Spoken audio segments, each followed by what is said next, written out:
Buenas tardes, mi nombre es Ana Carolina Campos y yo les voy a hablar de Derecho Internacional Privado.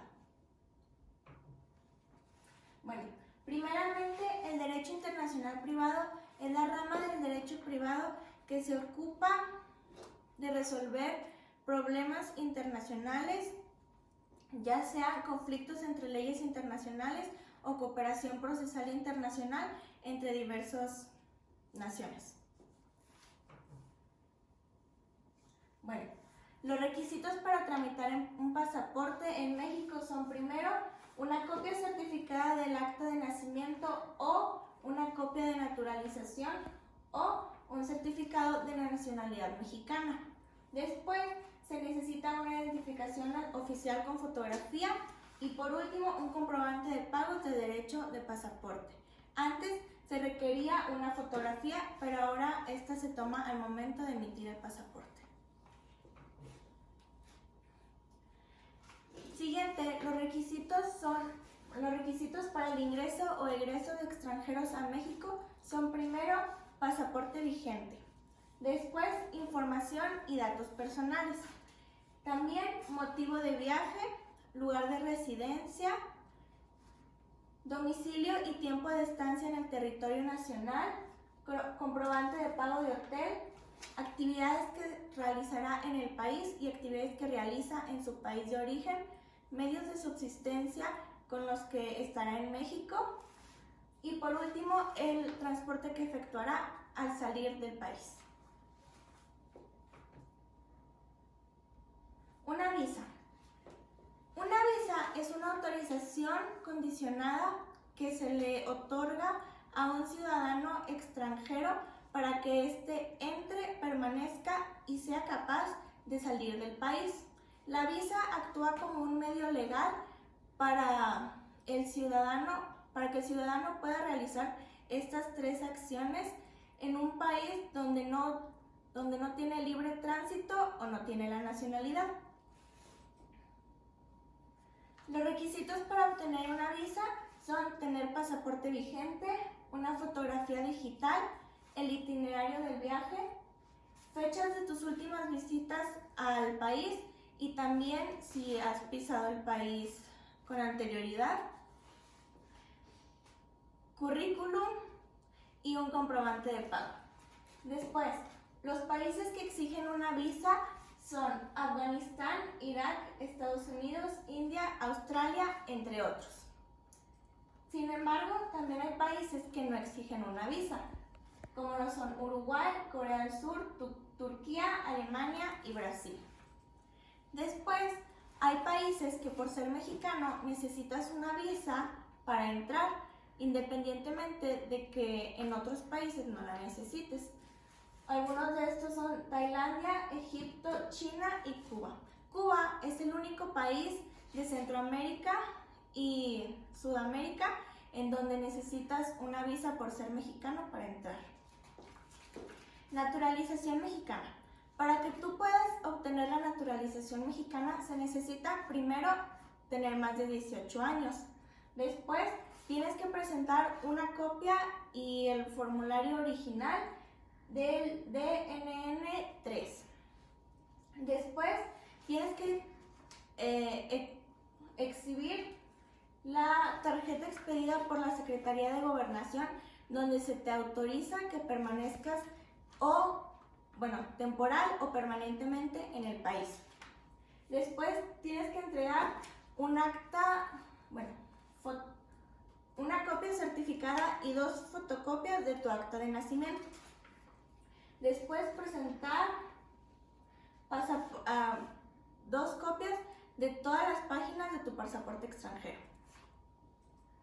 Después tienes que presentar una carta en donde se señale específicamente todas las salidas y entradas que has hecho al país en los últimos 2 años. Después, entregar una constancia de no antecedentes penales. Además, tienes que acreditar saber hablar español, saber la historia de México y sentirte arraigado con las culturas y tradiciones mexicanas. Después, tienes que entregar 2 fotografías iguales, tamaño pasaporte. Y por último, presentar un comprobante de pagos de derechos correspondientes. En México y en otras naciones existen diferencias culturales. Una de ellas es que nuestro idioma principal es el español. En cuanto a otros países, puede ser el inglés, el francés o incluso el árabe o chino. Después, nuestra religión es mayoritariamente católica, cuando en otros países es la cristiana, la protestante, la anglicana, etc. Además de que México cuenta con celebraciones únicas en el mundo, como lo son el Día de Muertos y el 12 de diciembre, el Día de la Virgen de Guadalupe. También México cuenta con diferencias de leyes en respecto a otros países en el ámbito de materia internacional. México se basa en el Código Civil, en el Código de Comercio y en la Ley General de Títulos y Operaciones de Crédito. En cambio, Estados Unidos se basa en una versión del documento de la Carta Aporte para el transporte internacional de mercancías por carretera. Las embajadas. Una embajada es la máxima representación de un país en otra nación que no es la suya. Las embajadas están dirigidas por una persona a la que se le conoce como embajador y su función es llevar a cabo relaciones económicas, políticas internacionales entre ambas naciones. Y generalmente la embajada se localiza en la capital. A diferencia de las embajadas, los consulados puede haber varios en un mismo país y estos no necesariamente se ubican en la capital. Los consulados son dependientes de las embajadas y su función es más bien llevar relaciones directas con los ciudadanos para resolver algunos conflictos de nacionalidad o algunos otros aspectos. Esa es la gran diferencia entre una embajada y un consulado, que la embajada, al tener mayor rango, se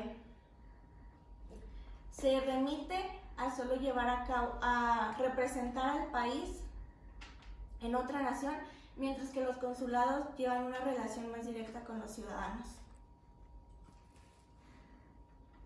¿Cómo han actuado los consulados y embajadas durante la pandemia? En esta pandemia del coronavirus, las embajadas y los consulados han estado trabajando para poder ayudar a aquellos mexicanos que se encuentran en otros países por diversos motivos, a darles asesoría referente a los vuelos y la manera más sana en que pueden volver a su país, que es México, además de que les están brindando ayuda en caso de que sea necesario. Las embajadas y los consulados han dejado de emitir pasaportes y visas, sin embargo siguen funcionando en caso de cualquier emergencia.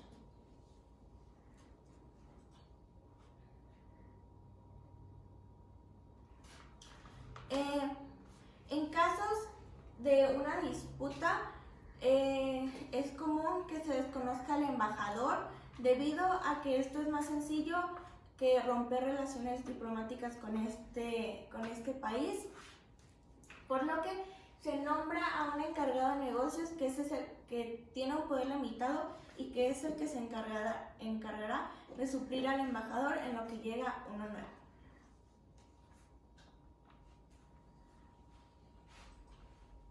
Y bueno, gracias por su atención.